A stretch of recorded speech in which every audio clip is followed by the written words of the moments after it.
تو چلیے چلتے ہیں ویڈیو کی طرف۔ اکیلی عورت کر بھی کیا سکتی تھی؟ اس کی خوش نصیبی صرف اتنی تھی کہ اسود عورتوں کا دل دادا تھا۔ اس نے اپنے حرم میں 20 عورتیں رکھی ہوئی تھیں۔ اسے تحفے میں بھی نوجوان لڑکیاں ملا کرتی تھیں۔ وہ ہر وقت عورت اور شراب کے نشے میں بدمست رہتا تھا۔ رسول اکرم صلی اللہ علیہ وآلہ وسلم کے بھیجے ہوئے قیس بن حبیرہ چوری چھپے سفر کر کے اور بھیس بدل کر صنعاء پہنچے۔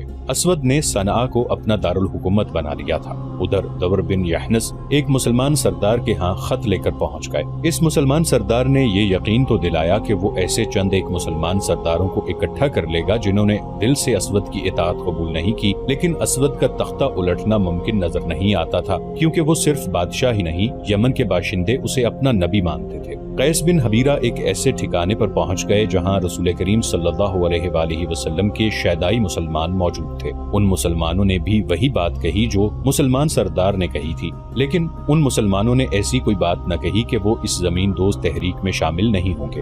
انہوں نے پرعزم لہجے میں کہا کہ وہ خفیہ طریقے سے وفادار مسلمانوں کو اکٹھا کر لیں گے۔ ہم اس جھوٹے نبی کو ختم کرنے کے لیے زیادہ انتظار نہیں کر سکتے۔ ایک مسلمان نے کہا، جو وقت گزرتا جا رہا ہے اس کی مقبولیت میں اضافہ ہوتا چلا جا رہا ہے۔ کیا تم لوگ یہ نہیں سوچ سکتے کہ اس شخص کو قتل کر دیا جائے؟ قتل کون کرے گا؟ ایک اور مسلمان نے پوچھا۔ اور اسے کہاں قتل کیا جائے گا؟ وہ محل کے باہر نکلتا ہی نہیں۔ یہ بھی معلوم ہوا ہے کہ محل کے ارد گرد محافظوں کا بہت بڑا سخت پہرا ہوتا ہے۔ کیا ہم میں سے کوئی آدمی ایسا نہیں جو اسلام کے نام پر اپنی جان قربان کر دے؟ قتل کا مشورہ دینے والے مسلمان نے پوچھا۔ اس طرح جان دینے سے کیا حاصل ہے کہ جسے قتل کرنا ہے اس تک پہنچ ہی نہ سکیں؟ اس مسلمان نے کہا، بہرحال ہمیں خفیہ طریقے سے یہ تحریک چلانی ہے کہ کم از کم مسلمان بغاوت کے لیے تیار ہو جائیں۔ اسود انسی نے یمن پر قبضہ کر کے پہلا کام یہ کیا تھا کہ ایران کے شاہی اور دیگر اعلیٰ خاندانوں کے جو ایرانی اس کے ہاتھ چڑھ گئے تھے انہیں اس نے مختلف طریقوں سے ذلیل و خوار کر کے رکھ دیا تھا۔ ان کی حالت زر خرید غلاموں سے بدتر کر دی گئی تھی۔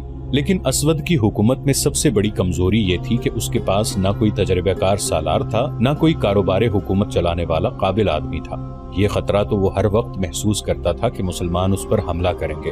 وہ خود عسکری ذہن نہیں رکھتا تھا۔ اس کمی کو پورا کرنے کے لیے اسے ایرانیوں کا ہی تعاون حاصل کرنا پڑا۔ اس کے سامنے 3 نام آئے۔ ان میں ایک ایرانی نام قیس بن عبد یغوث کا تھا جو بازان کے وقتوں کا مانا ہوا سالار تھا۔ دوسرے 2 حکومت چلانے میں مہارت رکھتے تھے، ایک تھا فیروز اور دوسرا دازویہ۔ فیروز نے اسلام قبول کر لیا تھا اور وہ صحیح معنوں میں اور سچے دل سے مسلمان تھا۔ اسود نے قیس بن عبد یغوث کو سالار اعلیٰ بنا دیا اور فیروز اور دازویہ کو وزیر مقرر کیا۔ تینوں نے اسود کی وفاداری کا حلف اٹھایا اور اسے یقین دلایا کہ وہ ہر حالت میں اس کے وفادار ہوں گے۔ ایک روز فیروز کہیں باہر گھوم پھر رہا تھا کہ ایک گداگر نے اس کا راستہ روک لیا اور ہاتھ پھیلایا۔ تو مجھے معذور نہیں نظر آتا؟ فیروز نے اسے کہا، اگر تو معذور ہے تو تیری معذوری یہی ہے کہ تجھ میں غیرت اور خودداری نہیں۔ تو نے ٹھیک پہچانا ہے۔ گداگر نے اپنا ہاتھ پیچھے کرتے ہوئے کہا، میری معذوری یہی ہے کہ میری غیرت مجھ سے چھن گئی ہے، اور میں دیکھ رہا ہوں کہ تیری بھی یہی معذوری ہے۔ میں نے بھیک کے لیے ہاتھ نہیں پھیلایا، میں اپنی غیرت واپس مانگ رہا ہوں۔ اگر تو پاگل نہیں ہو گیا تو مجھے بتا کہ تیرے دل میں کیا ہے۔ فیروز نے گداگر سے پوچھا، میرے دل میں اللہ کے اس رسول کا نام ہے جس کا تو شیدائی ہے۔ گداگر نے فیروز کی آنکھوں میں آنکھیں ڈال کر کہا، اگر اسود انسی کی شراب تیری رگوں میں چلی نہیں گئی تو میں جھوٹ نہیں کہہ رہا کہ تو نے دل پر پتھر رکھ کر اسود کی وزارت قبول کی ہے۔ فیروز نے ادھر ادھر دیکھا۔ وہ سمجھ گیا کہ یہ مدینہ کا مسلمان ہے، لیکن اسے یہ بھی خطرہ محسوس ہوا کہ یہ اسود کا کوئی مخبر بھی ہو سکتا ہے۔ مت گھبرا فیروز، گداگر نے کہا، میں تجھ پر اعتبار کرتا ہوں، تو مجھ پر اعتبار کر۔ میں تجھ کو اپنا نام بتا دیتا ہوں، قیس بن حبیرہ۔ مجھے رسول اللہ صلی اللہ علیہ وآلہ وسلم نے بھیجا ہے۔ کیا تو سچ کہتا ہے کہ رسول اللہ صلی اللہ علیہ وآلہ وسلم نے تجھے میرے پاس بھیجا ہے؟ فیروز نے اشتیاق سے پوچھا۔ نہیں، قیس نے کہا، رسول اللہ صلی اللہ علیہ وآلہ وسلم نے یہ کہا تھا کہ وہاں چلے جاؤ، اللہ کے سچے بندے مل جائیں گے۔ تجھے کس نے کہا ہے کہ میں سچا مسلمان ہوں؟ فیروز نے پوچھا۔ اپنے رسول صلی اللہ علیہ وآلہ وسلم کا نام سن کر رسالت کے شیدائیوں کی آنکھوں میں جو چمک پیدا ہو جاتی ہے وہ میں نے تیری آنکھوں میں دیکھی ہے، قیس نے کہا۔ تیری آنکھوں میں چمک کچھ زیادہ ہی آ گئی ہے۔ فیروز نے قیس سے کہا کہ وہ چلا جائے۔ اس نے قیس کو ایک اور جگہ بتا کر کہا کہ کل سورج غروب ہونے سے پہلے وہ وہاں بیٹھا گداگری کی صدائیں لگاتا رہے۔ اگلی شام فیروز اس جگہ سے گزرا جو اس نے قیس بن حبیرہ کو بتائی تھی۔ فیروز کے اشارے پر قیس گداگروں کے انداز سے اٹھ کر فیروز کے پیچھے پیچھے ہاتھ پھیلا کر چل پڑا۔ رسول خدا صلی اللہ علیہ وآلہ وسلم تک پیغام پہنچا دینا کہ آپ صلی اللہ علیہ وآلہ وسلم کے نام پر جان قربان کرنے والا ایک آدمی اسود انسی کے سائے میں بیٹھا ہے۔ فیروز نے چلتے چلتے ادھر ادھر دیکھے بغیر دھیمی سی آواز میں کہا، اور میں حیران ہوں کہ اتنی جنگی طاقت کے باوجود رسول اللہ صلی اللہ علیہ وآلہ وسلم نے یمن پر حملہ کیوں نہیں کیا؟ ہرقل کا لشکر اردن میں ہمارے سر پر کھڑا ہے۔ قیس نے کہا، ہمارا لشکر رومیوں پر حملہ کرنے جا رہا ہے، کیا ہم 2 آدمی پورے لشکر کا کام نہیں کر سکیں گے؟ کیا تو نے یہ سوچا ہے کہ 2 آدمی کیا کر سکتے ہیں؟ فیروز نے پوچھا۔ قتل، قیس نے جواب دیا اور کہنے لگا، مجھ سے یہ نہ پوچھنا کہ اسود کو کس طرح قتل کیا جا سکتا ہے۔ کیا تو نے اپنے چچا کی بیٹی آزاد کو دل سے اتار دیا ہے؟ فیروز چلتے چلتے رک گیا۔ اس کے چہرے پر کچھ اور ہی طرح کی رونق آ گئی، جیسے خون اچانک ابل پڑا ہو۔ تو نے مجھے روشنی دکھا دی ہے، اس نے کہا، قتل کے سوا کوئی اور راستہ نہیں۔ میری چچازاد بہن کا نام لے کر تو نے میرا کام آسان کر دیا ہے، یہ کام میں کروں گا، تو اپنا کام کرتا رہے۔ جا قیس، زندہ رہے تو ملیں گے۔ مورخوں نے لکھا ہے کہ فیروز کے دل میں اسود کی جو نفرت دبی ہوئی تھی وہ ابھر کر سامنے آ گئی۔ اس نے اسود انسی کے ایرانی سالار قیس بن عبد یغوث اور دازویہ کو اپنا ہمراز بنا لیا۔ اسود کا قتل ایک وزیر کے لیے بھی آسان نہیں تھا جو اس کے ساتھ رہتا تھا۔ اسود کے محافظ اسے ہر وقت اپنے نرغے میں رکھتے تھے۔ سوچ سوچ کر ان تینوں ایرانیوں نے یہ فیصلہ کیا کہ آزاد کو اس کام میں شریک کیا جائے، لیکن قتل آزاد کے ہاتھوں نہ کرایا جائے۔ آزاد تک رسائی آسان نہیں تھی۔ اسود کو شک ہو گیا تھا کہ تینوں ایرانی اسے دل سے پسند نہیں کرتے۔ اس نے ان پر بھروسہ کم کر دیا تھا۔ آزاد اور فیروز کی ویسے بھی کبھی ملاقات نہیں ہوئی تھی۔ آزاد تک پیغام پہنچانے کے لیے عورت ہی کی ضرورت تھی۔ ایک وزیر کے لیے ایسی عورت کا حصول مشکل نہیں تھا۔ فیروز نے محل کی ایک ادھیڑ عمر عورت کو اپنے پاس بلایا، وہ بھی مسلمان تھی۔ فیروز نے اسے کہا کہ وہ اسے اپنے گھر میں رکھنا چاہتا ہے، اگر وہ پسند کرے تو وہ اسے اپنے ہاں لا سکتا ہے۔ فیروز نے اسے کچھ لالچ دیا۔ ایک یہ تھا کہ اس سے اتنا زیادہ کام نہیں لیا جائے گا جتنا اب لیا جاتا ہے۔ وہ عورت مان گئی۔ فیروز نے اسی روز اسے اپنے ہاں بلا لیا۔ ایک روز آزاد اکیلی بیٹھی تھی۔ وہ ہر وقت جلتی اور کڑتی رہتی تھی، اسے کوئی راہ فرار نظر نہیں آتی تھی۔ اس کیفیت میں فیروز کی وہی خادمہ اس کے پاس آئی۔ میں کسی کام کے بہانے آئی ہوں، خادمہ نے کہا، لیکن میں آئی دراصل تیرے پاس ہوں۔ کیا تو اپنے چچازاد بھائی سے کبھی ملی ہے جو رحمان الیمن کا وزیر ہے؟ کیا تو جاسوسی کرنے آئی ہے؟ آزاد نے غصیلی آواز میں کہا۔ نہیں، خادمہ نے کہا، مجھ پر یہ شک نہ کر کہ میں اس جھوٹے نبی کی مخبر ہوں۔ میرے دل میں بھی اسود کی اتنی ہی نفرت ہے جتنی تیرے دل میں ہے۔ میں نہیں سمجھ سکتی کہ تو میرے پاس کیوں آئی ہے۔ آزاد نے کہا، فیروز وزیر نے بھیجا ہے۔ خادمہ نے کہا، میں فیروز کا نام بھی نہیں سننا چاہتی۔ آزاد نے کہا، اگر اس میں غیرت ہوتی تو وہ اس شخص کا وزیر نہ بنتا جس نے اس کی چچازاد بہن کو بیوہ کیا اور اسے جبرن اپنی بیوی بنا لیا۔ آزاد شاہی خاندان کی عورت تھی۔ وہ ان لونڈیوں اور باندیوں کو اچھی طرح سمجھتی تھی۔ اس نے اندازہ کر لیا کہ یہ عورت مخبری کرنے نہیں آئی۔ اس نے خادمہ سے پوچھا کہ فیروز نے اس کے لیے کیا پیغام بھیجا ہے۔ خادمہ نے بتایا کہ وہ اس سے ملنا چاہتا ہے۔ آزاد نے اسے ایک جگہ بتا کر کہا کہ فیروز وہیں رات کو آ جائے، لیکن ہمارے درمیان ایک دیوار حائل ہوگی۔ آزاد نے کہا، اس میں ایک جگہ ایک دریچہ ہے جس میں سلاخیں لگی ہوئی ہیں۔ فیروز سلاخوں کے دوسری طرف کھڑا ہو کر بات کر سکتا ہے۔ خادمہ نے آزاد کا پیغام فیروز کو دے دیا۔ اسی رات فیروز محل کے ارد گرد کھڑی دیوار کے اس مقام پر پہنچ گیا جہاں سلاخوں والا چھوٹا سا دریچہ تھا۔ آزاد اس کے انتظار میں کھڑی تھی۔ تیری خادمہ پہ مجھے اعتبار آ گیا ہے، آزاد نے کہا۔ تجھ پر میں کیسے اعتبار کروں؟ میں نہیں مانوں گی کہ تو مجھے اس وحشی سے آزاد کرنے کی سوچ رہا ہے۔ کیا تو اس وحشی کے ساتھ خوش ہے؟ فیروز نے پوچھا۔ اس سے زیادہ قابل نفرت آدمی میں نے کوئی اور نہیں دیکھا، آزاد نے کہا۔ تیرا یہاں زیادہ دیر کھڑے رہنا ٹھیک نہیں۔ فوراً بتا، تجھے اتنے عرصے بعد میرا کیوں خیال آ گیا ہے؟ کیا اس وقت اسود کے ادھر نکل آنے کا خطرہ ہے؟ فیروز نے پوچھا۔ یا ابھی وہ تمہیں؟ نہیں، آزاد نے کہا، پہرے داروں کا خطرہ ہے۔ اسود اس وقت شراب کے نشے میں بے سد پڑا ہے، اس کے پاس عورتوں کی کمی نہیں۔ میں صرف تجھے نہیں پورے یمن کو آزاد کراؤں گا، فیروز نے کہا، لیکن تیری مدد کے بغیر میں کامیاب نہیں ہو سکتا۔ مجھے بتا فیروز، آزاد نے پوچھا، میں کیا کر سکتی ہوں؟ کسی رات مجھے اسود تک پہنچا دے، فیروز نے کہا۔ اگلے روز وہاں سے اس کی لاش اٹھائی جائے گی۔ کیا تو یہ کام کر سکتی ہے؟ کل رات اس وقت کے کچھ بعد اس دیوار کے باہر اسی جگہ آ جانا جو میں تمہیں بتاؤں گی، آزاد نے کہا۔ میرا کمرہ اس دیوار کے بالکل ساتھ ہے۔ تم دیوار کسی اور طریقے سے پھلانگ نہیں سکو گے، کمند پھینکنی پڑے گی۔ رسہ لیتے آنا، اسے دیوار کے اوپر سے اندر کو پھینکنا، میں اسے کہیں باندھ دوں گی، تم رسے سے اوپر آ جانا۔ اگلی رات فیروز اس طرح چھپتا چھپاتا اس دیوار کے ساتھ ساتھ جا رہا تھا کہ اسے پہرے دار کے گزر جانے تک چھپنا پڑتا تھا۔ وہ اس جگہ پہنچ گیا جو اسے آزاد نے بتائی تھی۔ اس نے دیوار پر رسا پھینکا جس کا اگلا سرا دوسری طرف نیچے تک چلا گیا۔ آزاد موجود تھی۔ اس نے رسا پکڑ لیا اور کہیں باندھ دیا۔ فیروز نے رسے کو پکڑ کر اور پاؤں دیوار کے ساتھ جما کر دیوار پر چڑھنا شروع کیا۔ اس نے رسا دیوار پر باندھ دیا اور اس کی مدد سے نیچے اتر گیا۔ آزاد اسے اپنے کمرے میں لے گئی اور آدھی رات کے بعد تک اسے کمرے میں ہی رکھا کیونکہ اسود کے بیدار ہونے کا خطرہ تھا۔ آدھی رات کے بعد وہ بے ہوش اور بے سدھ ہو جاتا ہے۔ آزاد نے کہا، یہ شخص انسانوں کے روپ میں دیو ہے، ایسا دیو جو شراب پیتا ہے اور عورتوں کو کھاتا ہے۔ تم نے اس کی جسامت دیکھی ہے؟ اتنا لمبا اور چوڑا جسم تلوار کے 1-2 وار کو شراب کی طرح پی جائے گا۔ اسے ہلاک کرنا آسان نہیں ہوگا۔ اسے ہلاک کرنا ہے، خواہ میں خود ہلاک ہو جاؤں، فیروز نے کہا۔ آزاد نے کمرے کا دروازہ ذرا کھولا اور باہر دیکھا۔ اس غلام گردش کے اگلے سرے پر ایک پہرے دار کھڑا رہتا تھا۔ وہ سائے کی طرح کھڑا نظر آ رہا تھا۔ صاف پتہ چلتا تھا کہ اس طرف اس کی پیٹھ ہے۔ آزاد اپنے کمرے سے نکلی اور دبے پاؤں اسود کے کمرے کا دروازہ کھولا۔ ہلکی روشنی والا ایک فانوس جل رہا تھا۔ اسود پیٹھ کے بل بستر پر پڑا خراٹے لے رہا تھا۔ مورخ بلازری نے اس دور کی تحریروں کے 2 حوالے دے کر لکھا ہے کہ جب آزاد اسود کو دیکھ کر واپس آئی تو اس کا انداز ایسا تھا جیسے ایک شعلہ آیا ہو۔ یہ انتقام اور نفرت کا شعلہ تھا۔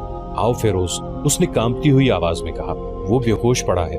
فیروز آزاد کے ساتھ کمرے سے نکل گیا اور دبے پاؤں آزاد کے پیچھے اسود کے کمرے میں داخل ہوا۔ اسود جنگلی سانڈ جیسا انسان تھا۔ کمرے میں شراب اور گناہوں کا تعفن تھا۔ جانے ایسا کیوں ہوا، اسود بیدار ہو گیا۔ اپنے وزیر اور اپنی حسین ایرانی بیوی کو دیکھ کر وہ اٹھ بیٹھا۔ مورخوں نے لکھا ہے کہ آزاد کو وہ قابل اعتماد سمجھتا تھا۔ فیروز کو دیکھ کر اسے کچھ شک ہوا ہوگا۔ اس وقت کیا مصیبت آ گئی ہے؟ اسود نے نشے سے لڑکھڑاتی ہوئی آواز میں پوچھا۔ فیروز نے ایک لمحہ ضائع نہ کیا۔ تلوار کھینچی اور پوری طاقت سے اسود کی گردن پر وار کیا۔ اسود نے گردن بچا لی اور تلوار اس کے ننگے سر پر لگی۔ اسود کے منہ سے چیخ نما آوازیں نکلیں اور بستر سے لڑک کر دوسری طرف گرا۔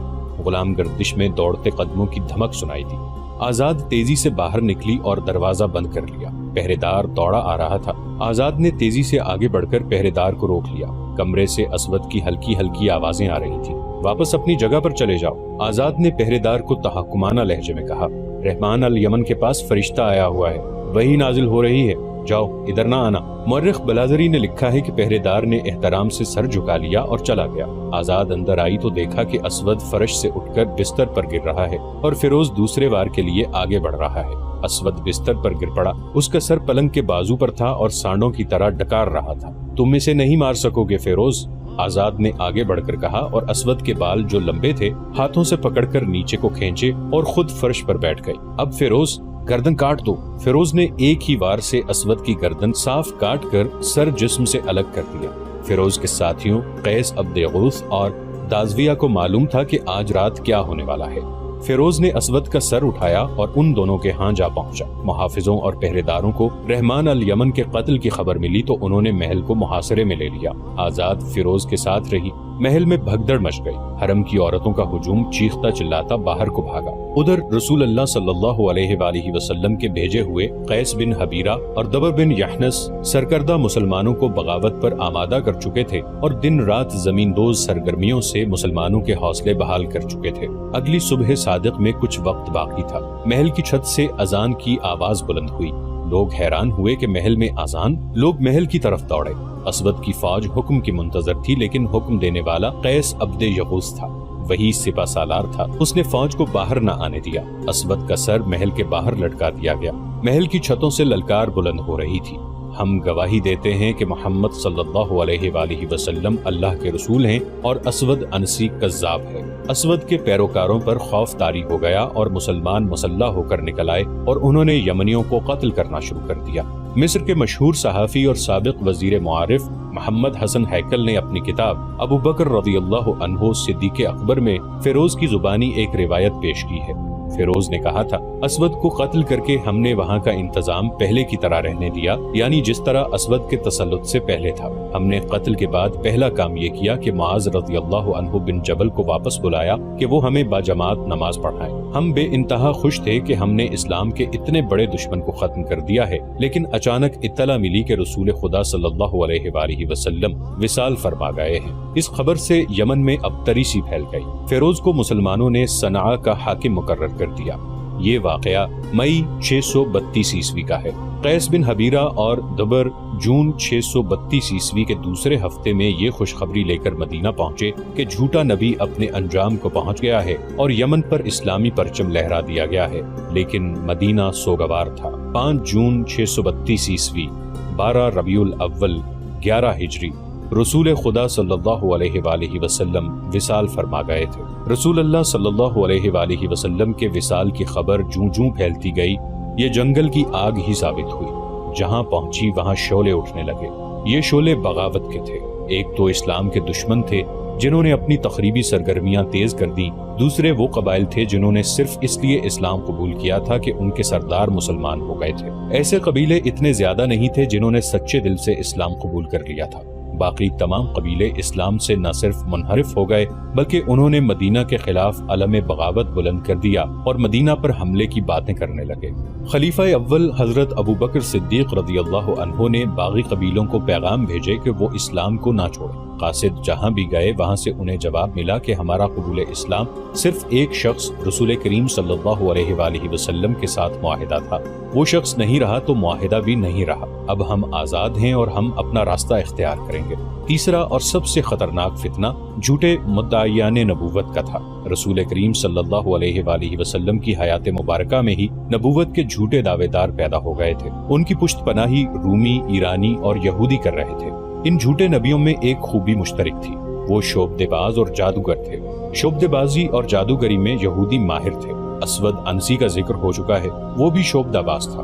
نبوت کے دوسرے دو دعوے دار طلیحہ اور مسیلمہ تھے۔ مسیلمہ خاص طور پر شعبدے بازی میں مہارت رکھتا تھا، ایسے شعبدے پہلے کوئی نہ دکھا سکا تھا۔ مثلاً وہ پرندے کے پر اس کے جسم سے الگ کر کے دکھاتا، پھر پرندے اور پروں کو اکٹھے ہاتھوں میں لے کر اوپر پھینکتا تو پر پرندے کے ساتھ ہوتے اور وہ پرندہ اڑ جاتا۔ مسیلمہ بدصورت انسان تھا، اس کے چہرے پر ایسا تاثر تھا جیسے یہ انسان کا نہیں حیوان کا چہرہ ہو۔ قد و خال بھی حیوانوں جیسے ہی تھے، اس کا قد چھوٹا تھا، چہرے کا رنگ زرد تھا لیکن اس کے جسم میں غیر معمولی طاقت تھی۔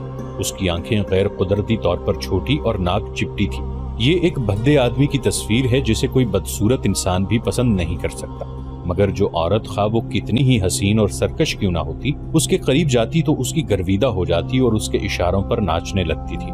مسیلمہ نے رسول اللہ صلی اللہ علیہ وآلہ وسلم کی زندگی میں ہی نبوت کا دعویٰ کیا تھا اور دو قاصدوں کے ہاتھ ایک خط ان الفاظ میں لکھا تھا: مسیلمہ رسول اللہ کی جانب سے، محمد رسول اللہ کے نام، آپ پر سلامتی ہو۔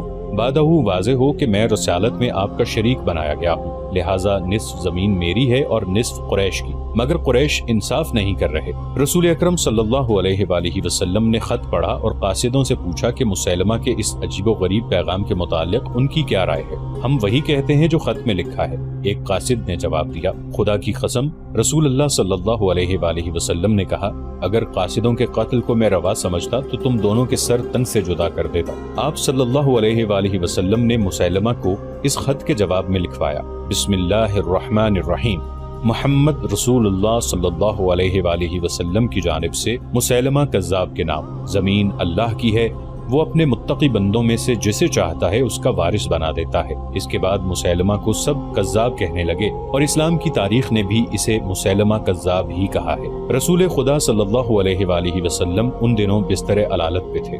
آپ صلی اللہ علیہ وآلہ وسلم نے ضروری سمجھا کہ جس شخص نے یہ جسارت کی ہے کہ رسول کریم صلی اللہ علیہ وآلہ وسلم سے زمین کا مطالبہ کر دیا ہے، اس کی سرگرمیوں اور لوگوں پر اس کے اثرات کو فوراً ختم کیا جائے۔ آپ صلی اللہ علیہ وآلہ وسلم کی نگاہ ایک شخص نہارد رجال پر پڑی۔ اس شخص نے اسلام قبول کر کے دین کی تعلیم حاصل کی تھی، قرآن کی آیات پر اسے عبور حاصل تھا اور وہ عالم و فاضل کہلانے کے قابل تھا۔ رسول مقبول صلی اللہ علیہ وآلہ وسلم نے اسے بلا کر ہدایات دیں کہ وہ یمامہ چلا جائے اور لوگوں کو اسلامی تعلیم دے۔ آپ صلی اللہ علیہ وآلہ وسلم نے الرجال کو اچھی طرح سمجھایا کہ مسیلمہ کے اثرات زائل کرنے ہیں تاکہ خون خرابے کے بغیر ہی یہ شخص گمنام اور اس کا دعویٰ بے اثر ہو جائے۔ رسول اللہ صلی اللہ علیہ وآلہ وسلم کے حکم کی تعمیل میں الرجال روانہ ہو گیا۔ مسیلمہ بن حبیب، جو مسیلمہ کذاب کے نام سے مشہور ہوا تھا، رات کو اپنے دربار میں بیٹھا تھا۔ شراب کا دور چل رہا تھا۔ دربار میں اس کے قبیلے کے سرکردہ افراد بیٹھے ہوئے تھے، وہ اسے اللہ کا رسول مانتے تھے۔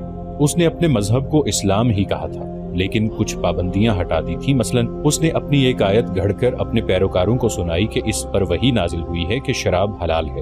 دیگر عیش و عشرت کو بھی اس نے حلال قرار دے دیا ہے۔ اس کا دربار جنت کا منظر پیش کر رہا تھا۔ نہایت حسین اور جوان لڑکیاں اس کے دائیں بائیں بیٹھی تھیں اور دو اس کے پیچھے کھڑی تھیں۔ مسیلمہ کسی لڑکی کے بالوں میں ہاتھ پھیر کر اور کسی کے گالوں کو تھپک کر بات کیا کرتا تھا۔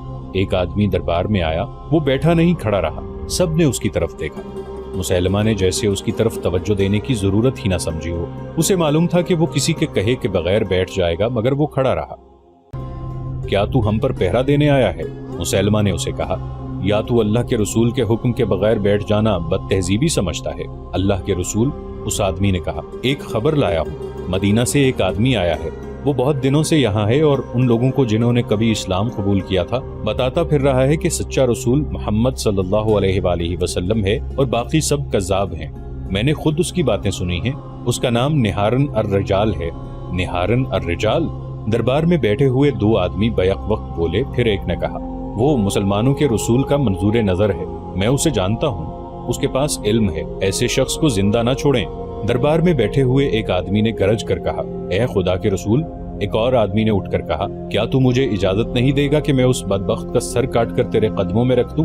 نہیں، مسیلمہ کذاب نے کہا، اگر وہ عالم ہے اور اس نے محمد کے قرآن کی تعلیم حاصل کی ہے تو میں اسے کہوں گا کہ میرے دربار میں آئے اور مجھے جھوٹا ثابت کرے، میں اسے قتل نہیں ہونے دوں گا۔ اسے کل رات میرے پاس لے آنا، اسے یقین دلانا کہ اسے قتل نہیں کیا جائے گا۔ الرجال کو مسیلمہ کے ایک آدمی نے کہا کہ اسے اللہ کے رسول مسیلمہ بن حبیب نے اپنے ہاں مدعو کیا ہے، کیا وہ میرے قتل کا انتظام یہی نہیں کر سکتا تھا؟ الرجال نے کہا، میں اسے اللہ کا رسول نہیں مانتا، مجھ پر یہ لازم نہیں کہ میں اس کا حکم مانوں، وہ جہاں چاہے تمہیں قتل کرا سکتا ہے۔ مسیلمہ کے ایلچی نے کہا، اس میں یہ طاقت بھی ہے کہ پھونک مار دے تو تیرا جسم مردہ ہو جائے، وہ تجھے زندہ دیکھنا اور رخصت کرنا چاہتا ہے۔ مسلمانوں نے الرجال سے کہا کہ وہ اس کذاب کے ہاں نہ جائے، یہ میری زندگی اور موت کا سوال نہیں۔ الرجال نے کہا، یہ صداقت اور کذاب کا سوال ہے، اگر ایک کذاب کو صدق سے بہراور کرنے میں میری جان چلی جاتی ہے تو یہ سودا مہنگا نہیں، میں آؤں گا۔ الرجال نے کہا، آج ہی رات آؤں گا۔ مسیلمہ سے کہنا کہ اگر تو سچا نبی ہے تو اپنے وعدے سے پھر نہ جانا۔ ایلچی نے مسیلمہ کذاب کو الرجال کا جواب بتایا۔ الرجال یمامہ کے قلعے میں رہتا تھا۔ مشہور مورخ طبری نے لکھا ہے کہ مسیلمہ اپنے خاص مہمانوں کے لیے بڑا خوشنما خیمہ نصب کرایا کرتا تھا، جس کی ساخت مکان جیسی ہوتی تھی۔ یہ خیمہ اندر سے بڑے دلفریب طریقوں اور کپڑوں سے سجایا جاتا تھا۔ صحرا کی راتیں سرد ہوتی تھیں، اس لیے مسیلمہ خیمے میں بڑا خوبصورت آتش دان رکھوا دیا کرتا تھا۔ اس آتش دان میں وہ کوئی چیز یا ایسی جڑی بوٹی رکھ دیا کرتا تھا جس کی خوشبو عطر کی طرح کی ہوتی تھی، لیکن یہ خوشبو اس پر ایسا اثر کرتی تھی جیسے اس خیمے میں سونے والوں کو ہپنوٹائز کر لیا گیا ہو۔ مسیلمہ کا شکار بے ہوش یا بے خبر نہیں ہوتا تھا، بلکہ وہ مسیلمہ کے اشاروں پر ناچنے لگتا تھا، خود مسیلمہ پر اس کا اثر نہیں ہوتا تھا۔ مسیلمہ کذاب کو جب یہ اطلاع ملی کہ الرجال آ رہا ہے تو اس نے اپنا مخصوص خیمہ نصب کرایا اور اس میں وہ تمام انتظامات کرا دیے جو وہ کرایا کرتا تھا۔ اس نے رات کے لیے آتش دان بھی رکھوا دیا۔ الرجال آیا تو مسیلمہ نے باہر آ کر اس کا استقبال کیا۔ تم ایک رسول کے بھیجے ہوئے آدمی ہو، مسیلمہ نے کہا، اور میں بھی رسول ہوں، اس لیے تمہارا احترام میرا فرض ہے۔ میں صرف اسے رسول مانتا ہوں جس نے مجھے یہاں بھیجا ہے، الرجال نے کہا، اور میں تمہیں یہ کہتے ہوئے نہیں ڈروں گا کہ تم کذاب ہو۔ مسیلمہ مسکرایا اور الرجال کو خیمے میں لے گیا۔ تاریخ میں اس سوال کا جواب نہیں ملتا کہ خیمے میں مسیلمہ اور الرجال کے درمیان کیا باتیں ہوئیں، کیسی سودے بازی یا کیسا شعبدہ یا کیسا جادو تھا کہ اگلی صبح جب الرجال خیمے سے نکلا تو اس کے منہ سے پہلی بات یہ نکلی کہ اس میں کوئی شبہ نہیں کہ مسیلمہ اللہ کا سچا رسول ہے اور اس پر وحی نازل ہوتی ہے۔ اس نے یہ بھی کہا کہ میں نے محمد کو یہ بھی کہتے ہوئے سنا ہے کہ مسیلمہ سچا نبی ہے۔ الرجال کی حیثیت صحابی کی تھی، اس لیے مسلمانوں نے اس پر اعتماد کیا۔ الرجال بنو حنیفہ سے تعلق رکھتا تھا۔ الرجال کا اعلان سن کر بنو حنیفہ کے لوگ جوق در جوق مسیلمہ کو اللہ کا رسول مان کر اس کی بیعت کو آ گئے۔ مورخ لکھتے ہیں کہ مسیلمہ نے یہ سوچ کر الرجال کو قتل نہیں کرایا تھا کہ وہ عالم ہے اور صحابی کا درجہ رکھتا ہے، اگر اسے ہاتھ میں لے لیا جائے تو بیعت کرنے والوں کی تعداد میں اضافہ ہو جائے گا۔ چنانچہ اس شخص کو ہاتھ میں لینے کے لیے آتش دان کا اور اپنی زبان کا جادو چلایا اور الرجال کو اپنا دست راست بنا لیا۔ الرجال نے مسیلمہ کی جھوٹی نبوت میں روح پھونک دی۔ اکثر ماں باپ اپنے نوزائیدہ بچوں کو رسول کریم صلی اللہ علیہ وآلہ وسلم کے پاس لاتے اور آپ صلی اللہ علیہ وآلہ وسلم بچے کے سر پر ہاتھ پھیرا کرتے تھے۔ الرجال نے مسیلمہ کذاب کو مشورہ دیا کہ وہ بھی نوزائیدہ بچوں کے سروں پر ہاتھ پھیرا کرے۔ مسیلمہ کو یہ بات اچھی لگی، اس نے کئی نوزائیدہ بچوں اور بچیوں کے سروں پر ہاتھ پھیرا۔ مورخوں نے لکھا ہے کہ یہ بچے جب سن بلوغت میں داخل ہوئے تو ان کے سروں کے بال اس طرح جھڑ گئے کہ کسی مرد یا عورت کے سر پر ایک بھی بال نہ رہا۔ اس وقت تک مسیلمہ کو مرے ہوئے زمانہ گزر گیا تھا۔ اس دوران ایک عورت نے بھی نبوت کا دعویٰ کیا، اس کا نام سجاع تھا، وہ الحارث کی بیٹی تھی، اسے ام صادرہ بھی کہا جاتا تھا۔ اس کی ماں عراق کے ایک قبیلے سے تھی اور باپ بنو یربوع سے تعلق رکھتا تھا۔ الحارث اپنے قبیلے کا سردار تھا۔ سجاع بچپن سے خود سر اور آزاد خیال تھی، وہ چونکہ سرداروں کے خاندان میں جنی پلی تھی اس لیے دوسروں پر حکم چلانا اس کی سرشت میں شامل تھا۔ وہ غیر معمولی طور پر ذہین اور عقل مند تھی۔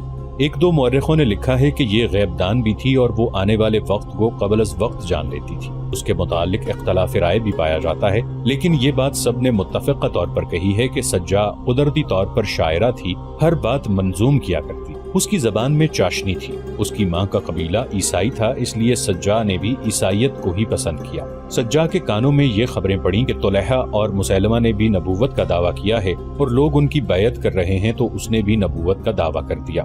وہ جوان ہو چکی تھی، خدا نے اسے دیگر اوصاف کے علاوہ حسن بھی دیا تھا۔ اس کے سراپا اور چہرے پر ایسا تاثر تھا کہ لوگ اس سے مسحور ہو کر اسے نبی مان لیتے تھے۔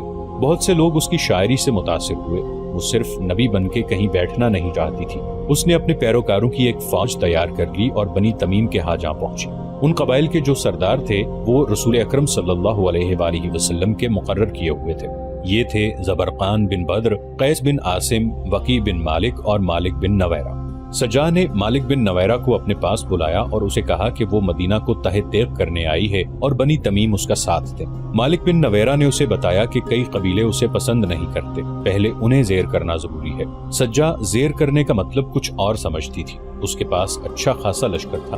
مالک نے اس میں اپنی فوج شامل کر دی اور قبیلوں کی بستیوں پر حملہ آور ہوئے۔ قبیلے ان کے آگے ہتھیار ڈالتے چلے گئے، لیکن سجاع نے انہیں یہ کہنے کے بجائے کہ اسے نبی مانے، ان کے گھر لوٹ لیے اور ان کے مویشی چھین لیے۔ اس مال غنیمت سے اس کا لشکر بہت خوش ہوا۔ اس کی لوٹ مار کی شہرت دور دور تک پھیل گئی۔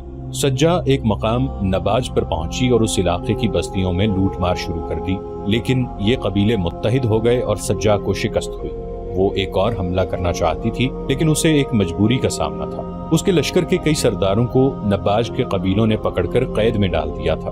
سجاع نے اپنا ایک ایلچی ان قیدیوں کی رہائی کے لیے بھیجا۔ پہلے اس علاقے سے کوچ کرو، قبیلوں کے سرداروں نے ایلچی سے کہا، تمہیں تمہارے قیدی مل جائیں گے۔ سجاع نے یہ شرط قبول کر لی اور اپنے سرداروں کو آزاد کرا کے اس علاقے سے نکل گئی۔ اس کے سرداروں نے اس سے پوچھا کہ اب کدھر کا ارادہ ہے؟ یمامہ، سجاع نے کہا۔ وہاں مسیلمہ بن حبیب کوئی شخص ہے جس نے نبوت کا دعویٰ کر رکھا ہے، اسے تلوار کی نوک پر رکھنا ضروری ہے، لیکن یمامہ کے لوگ جنگ و جدل میں بہت سخت ہیں، ایک سردار نے اسے کہا، اور مسیلمہ بڑا طاقتور ہے۔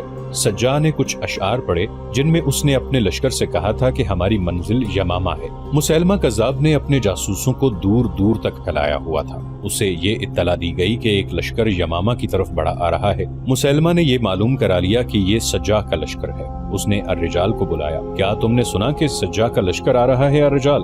مسیلمہ نے کہا، لیکن میں ان سے لڑنا نہیں چاہتا۔ تم جانتے ہو کہ اس علاقے میں مسلمانوں کی فوج موجود ہے جس کا سالار اکرمہ ہے۔ کیا ہمارے لیے یہ بہتر نہیں ہوگا کہ سجاع اور اکرمہ کی لڑائی ہو جائے، اور جب دونوں لشکر آپس میں الجھے ہوئے ہوں اس وقت ہم اس پر حملہ کر دیں؟ اگر ان کی ٹکر نہ ہوئی تو تم کیا کرو گے؟ الرجال نے کہا، پھر میں سجاع کے ساتھ دوستی کا معاہدہ کروں گا۔ مسیلمہ نے کہا۔ صورت وہی پیدا ہو گئی۔ سجاع اور اکرمہ رضی اللہ عنہ کی فوجیں ایک دوسرے سے بے خبر رہیں اور سجاع یمامہ کے بالکل قریب آ گئی۔ مسیلمہ نے اپنا ایک ایلچی سجاع کے پاس اس پیغام کے ساتھ بھیجا کہ سجاع اس سے ملنے اس کے پاس آئے تاکہ دوستی کا معاہدہ کیا جا سکے۔ سجاع نے جواب بھیجا کہ وہ آ رہی ہے، لیکن مسیلمہ کو قبل از وقت اطلاع مل گئی کہ سجاع اپنے لشکر کو ساتھ لا رہی ہے۔ اس نے سجاع کو پیغام بھیجا کہ لشکر کو ساتھ لانے سے میں یہ سمجھوں گا کہ تم دوستی کی نیت سے نہیں آ رہی، زیادہ سے زیادہ یہ کر سکتی ہو کہ اپنے چند ایک محافظوں کو ساتھ لے آؤ۔ یا رسول، مسیلمہ کے ایک درباری نے اسے کہا، سنا ہے کہ سجاع کا لشکر اتنا بڑا ہے کہ یمامہ کی وہ اینٹ سے اینٹ بجا دے گا، اور یہ بھی سنا ہے، ایک اور نے کہا، وہ قتل و غارت کر کے اور لوٹ مار کر کے چلی جاتی ہے، اس سے وہی محفوظ رہتا ہے جو اس کی نبوت کو تسلیم کر لیتا ہے۔ کیا تم مجھے ڈرا رہے ہو؟ مسیلمہ نے پوچھا کیا تم یہ مشورہ دینا چاہتے ہو کہ میں اپنی نبوت سے دستبردار ہو کر اس کی نبوت کو تسلیم کر لوں؟ نہیں اللہ کے رسول، اسے جواب ملا، ہمارا مطلب احتیاط سے ہے، وہ کوئی اپنا ہاتھ نہ دکھا جائے۔ مسیلمہ نے قہقہہ لگایا اور کہا تم شاید میری صورت دیکھ کر مشورہ دے رہے ہو، کیا تم مجھے کوئی ایسی عورت دکھا سکتے ہو جو میرے پاس آئی ہو اور میری گرویدہ نہ ہو گئی ہو؟ سجا کو آنے دو، وہ آئے گی جائے گی نہیں، اور وہ زندہ بھی رہے گی۔ وہ آ گئی اور لشکر کے بغیر آئی۔ یمامہ کے لوگوں نے اسے دیکھا اور آوازیں سنائی دیں۔ اتنی خوبصورت اور طرح عورت پہلے کبھی نہیں دیکھی تھی۔ اگر نبوت حسن پر ملتی ہے تو اس عورت کو نبوت مل سکتی ہے۔ اس کے ساتھ 40 محافظ تھے جو اعلیٰ نسل کے گھوڑوں پر سوار تھے۔ ایک سے ایک خوبصورت جوان تھا، کمر سے تلواریں لڑک رہی تھیں اور ان کے ہاتھوں میں برچھیاں تھیں۔ سجا جب قلعے کے دروازے پر پہنچی تو دروازہ بند تھا۔ اسے دیکھ کر بھی کسی نے دروازہ نہ کھولا۔ کیا ایسا آدمی خدا کا رسول ہو سکتا ہے جو مہمان کو بلا کر دروازہ بند رکھتا ہے؟ سجا نے بلند آواز سے کہا کیا وہ نہیں جانتا کہ وہ اس عورت کی توہین کر رہا ہے جسے خدا نے نبوت عطا کی ہے؟ معزز مہمان، قلعے کے اوپر سے آواز آئی، تم پر سلامتی ہو، ہمارے رسول نے کہا ہے کہ محافظ باہر رہیں اور مہمان اندر آ جائے، دروازہ کھول دو۔ سجا نے دلیری سے کہا اور اپنے محافظوں سے کہا تم سب قلعے سے دور چلے جاؤ، لیکن ہم ایک اجنبی پر کیسے اعتبار کر سکتے ہیں؟ محافظ دستے کے سردار نے کہا اگر سورج غروب ہونے تک میں واپس نہ آئی تو اس قلعے کو ملبے کا ڈھیر بنا دینا۔ سجا نے کہا اور اس شہر کے ایک بچے کو بھی زندہ نہ چھوڑنا۔ میری لاش کو مسیلمہ اور اس کے خاندان کے خون سے نہلا کے یہیں دفن کر دینا، لیکن مجھے یقین ہے کہ میں قلعے سے کچھ لے کر نکلوں گی۔ محافظ چلے گئے اور دروازہ کھل گیا، مگر اس کے استقبال کے لیے مسیلمہ موجود نہیں تھا۔ اس کے حکم پر دروازے پر کھڑے 2 گھڑ سوار اسے قلعے کے صحن میں لے گئے جہاں ایک چوکور خیمہ نصب تھا۔ اس کے ارد گرد درخت اور پودے تھے اور نیچے گھاس تھی۔ سجا کو خیمے میں داخل کر دیا گیا۔ اندر کی سجاوٹ نے اسے مسحور کر دیا، مگر مسیلمہ وہاں نہیں تھا۔ وہ بیٹھ گئی۔ تھوڑی دیر بعد مسیلمہ خیمے میں داخل ہوا۔ سجا نے اسے دیکھا تو اس کے ہونٹوں پر مسکراہٹ آ گئی۔ اس مسکراہٹ میں تمسخر تھا۔ سجا نے اتنا بدصورت آدمی کبھی نہیں دیکھا تھا۔ اتنے چھوٹے قد کا آدمی شاذ و نادر ہی کبھی نظر آتا تھا۔ کیا تم نے نبوت کا دعویٰ کیا ہے؟ سجا نے اس سے طنزیہ لہجے میں پوچھا۔ دعویٰ کرنا کچھ اور بات ہے، مسیلمہ نے سجا کی آنکھوں میں آنکھیں ڈال کر کہا۔ یہ سچ ہے کہ میں خدا کا بھیجا ہوا رسول ہوں۔ میں محمد کو رسول نہیں مانتا، لیکن اس نے اپنی رسالت منوا لی ہے۔ لوگ اس لیے مان گئے ہیں کہ قبیلہ قریش کی تعداد اور طاقت زیادہ ہے۔ انہوں نے اب دوسروں کے علاقوں پر قبضہ کرنا شروع کر دیا ہے۔ تبری نے چند ایک حوالوں سے لکھا ہے کہ مسیلمہ نے سجا کی آنکھوں میں آنکھیں ڈال دیں۔ اس کے ہونٹوں پر دلفریب مسکراہٹ تھی۔ بہت عرصہ بعد سجا نے کسی موقع پر کہا تھا کہ اس نے اتنی چھوٹی چھوٹی آنکھیں میری آنکھوں میں ڈالیں تو مجھے ایسا محسوس ہوا کہ جیسے ٹھگنا سا یہ بدصورت آدمی پراسرار سا ایک اثر بن کر آنکھوں کے راستے میرے وجود میں اتر رہا ہے۔ مجھے اطمینان سا ہونے لگا کہ یہ شخص مجھے قتل نہیں کرے گا۔ کچھ اور وقت گزرا تو اس احساس نے جیسے مجھے بے بس کر دیا کہ میں اس کے وجود میں سما جاؤں گی اور میرا وجود ختم ہو جائے گا۔ اگر تم نبی ہو تو کوئی الہامی بات کرو، سجا نے کہا۔ تم نے کبھی سوچا ہے کہ تم کس طرح پیدا ہوئی تھیں؟ مسیلمہ نے ایسے انداز سے کہا جیسے شعر پڑھ رہا ہو۔ تم نے شاید یہ بھی نہیں سوچا کہ جس طرح تم پیدا ہوئی تھی اس طرح تم بھی انسانوں کو پیدا کرو گی، مگر تنہا نہیں، مجھے خدا نے بتایا ہے۔ اس نے قرآن کی آیات کی طرز کے الفاظ بولے۔ وہ ایک زندہ وجود سے زندہ وجود پیدا کرتا ہے، پیٹ سے، انتڑیوں سے۔ خدا نے مجھے بتایا ہے کہ عورت مانند ظرف کے ہے جس میں کچھ ڈال کر نکالا جاتا ہے، ورنہ ظرف بیکار ہے۔ سجا مسحور ہوتی چلی گئی۔ مسیلمہ شاعروں کے لب و لہجے میں باتیں کرتا رہا۔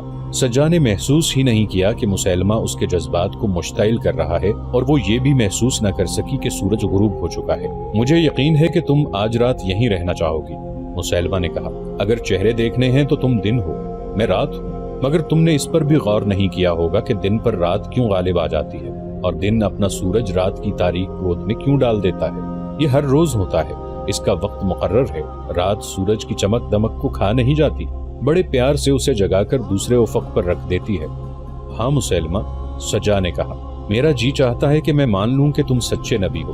اتنا بدصورت آدمی اتنی خوبصورت باتیں نہیں کر سکتا۔ کوئی غیبی طاقت ہے جو تم سے اتنی اچھی باتیں کرا رہی ہے۔ وہ چونک پڑی اور بولی، سورج غروب ہو گیا ہے۔ اگر میں نے قلعے کی دیوار پر کھڑے ہو کر اپنے محافظوں کو یہ نہ بتایا کہ میں زندہ ہوں تو تمہاری بستیوں کی گلیوں میں خون بہنے لگے گا۔ مسیلمہ نے اسے اپنے 2 محافظوں کے ساتھ قلعے کی دیوار پر بھیج دیا اور خیمے میں رکھا ہوا آتش دان جلانے کا حکم دیا۔ فانوس بھی روشن ہو گئے۔ مسیلمہ نے آتش دان میں چھوٹی سی کوئی چیز رکھ دی۔ کمرے میں خوشبو پھیلنے لگی۔ سجا واپس خیمے میں آئی تو اس پر خمار سا طاری ہونے لگا۔ وہ عام سی عورتوں کی طرح رومان انگیز باتیں کرنے لگی۔ کیا یہ اچھا نہیں ہوگا کہ ہم میاں بیوی بن جائیں؟ مسیلمہ نے اس کی آنکھوں میں آنکھیں ڈال کر پوچھا۔ اس سے اچھی کوئی بات نہیں ہو سکتی۔ سجا نے مخمور سی آواز میں جواب دیا۔ صبح طلوع ہوئی تو سجا اس انداز سے باہر نکلی جیسے دلہن اپنی پسند کے دلہا کے ساتھ ازدواجی زندگی کی پہلی رات گزار کر نکلی ہو۔ قلعے میں شادیانے بجنے لگے۔ سجا کے لشکر تک یہ خبر پہنچی کہ سجا نے مسیلمہ کے ساتھ شادی کر لی ہے۔ یہ شادی اسلام کے لیے بہت بڑا خطرہ بن گئی۔ ارتداد کے دو لشکر متحد ہو گئے، لیکن یہ اتحاد جلد بکھر گیا کیونکہ مسیلمہ نے سجا کو دھوکہ دیا اور وہ دل برداشتہ ہو کر عراق اپنے قبیلے چلے گئے۔ مسیلمہ نے اپنے لیے ایک بہت بڑے خطرے کو ختم کر دیا تھا۔ سجا کو اتنا صدمہ ہوا کہ وہ نبوت کے دعوے سے دستبردار ہو گئی۔ بعد میں وہ مسلمان ہو گئی اور کوفہ چلی گئی تھی۔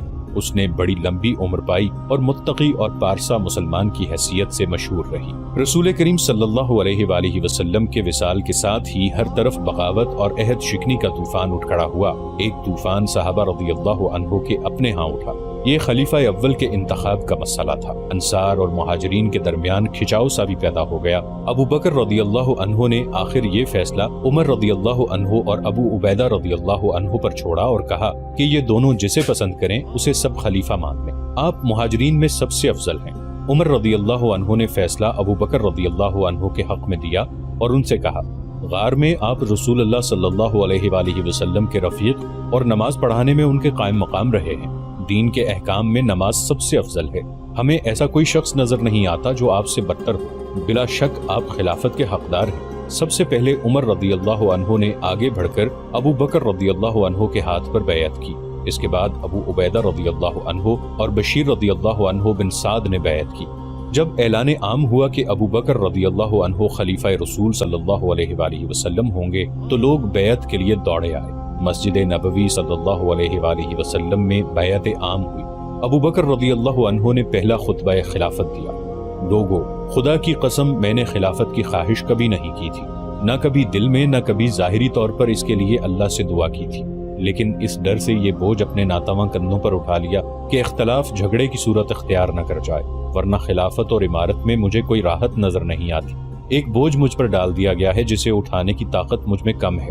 اللہ کی مدد کے بغیر میں اس بوجھ کو اٹھا نہیں سکوں گا۔ مجھے تم نے اپنا امیر بنایا ہے، میں تم سے بہتر اور برتر تو نہ تھا۔ اگر میں کوئی اچھا کام کروں تو میری مدد کرو، کوئی غلطی کر گزروں تو مجھے روک دو۔ تم میں سے جو کمزور ہے میں اسے طاقتور سمجھتا ہوں، میں اسے اس کا حق دلاؤں گا۔ تم میں سے جو طاقتور ہے اسے میں کمزور سمجھوں گا اور اسے اس کے حق سے محروم کر دوں گا جس کا وہ حقدار نہیں۔ میں جب تک اللہ اور اس کے رسول صلی اللہ علیہ وآلہ وسلم کی اطاعت کروں تم میری اطاعت کرو، اگر میں انحراف کروں تو میری اطاعت چھوڑ دینا۔ خلیفہ اول ابو بکر رضی اللہ عنہ نے سب سے پہلا حکم یہ دیا کہ اسامہ رضی اللہ عنہ کا لشکر رومیوں کے خلاف جائے گا۔ انہوں نے سب کو چونکا دیا۔ یہ موقع کسی اور جنگی مہم کے لیے موزوں نہ تھا۔ رومیوں پر حملہ بہت بڑی جنگ تھی جس میں مسلمانوں کی پوری جنگی طاقت کی ضرورت تھی، لیکن دوسری طرف یہ صورت پیدا ہو گئی تھی کہ بیشتر قبیلوں نے نہ صرف بغاوت کر دی تھی بلکہ بعض نے مدینہ پر حملے کے لیے متحد ہونا شروع کر دیا تھا۔ یہودی اور نصرانی خاص طور پر مدینہ کے خلاف سرگرم ہو گئے۔ اس کے علاوہ جھوٹے پیغمبروں نے الگ محاذ بنا لیے تھے۔ طلحہ اور خصوصاً مسیلمہ تو جنگی طاقت بن گئے تھے۔ اسلام بہت بڑے خطرے میں آ گیا تھا۔ ابو بکر رضی اللہ عنہ کے حکم کا پس منظر یہ تھا کہ تبوک اور موتا کے مارکوں کے بعد رسول اکرم صلی اللہ علیہ وآلہ وسلم نے یہ ضروری سمجھا تھا کہ رومیوں پر حملہ کر کے ان کا دمخم توڑا جائے۔ تبوک اور موتا کے مارکوں میں تو یہ کامیابی حاصل کی گئی تھی کہ ان قبیلوں کو مطیع کر لیا گیا تھا جن کا خطرہ تھا کہ وہ رومیوں کے ساتھ اتحاد کر لیں گے۔ ان رومیوں کو ختم کرنا ضروری تھا۔ یہ فیصلہ ملک گیری کی خاطر نہیں بلکہ نظریاتی دفاع کے لیے کیا گیا تھا۔ یہودی اور نصرانی اسلام کے خلاف رومیوں کے کیمپ میں چلے گئے تھے۔ رسول اللہ صلی اللہ علیہ وآلہ وسلم نے رومیوں پر حملے کے لیے ایک لشکر تیار کیا تھا جس میں مہاجرین اور انصار کے سرکردہ افراد بھی شامل تھے۔ اس لشکر کے سپہ سالار زید رضی اللہ عنہ بن حارثہ کے بیٹے اسامہ رضی اللہ عنہ تھے۔ ان کی عمر بمشکل 20 سال تھی۔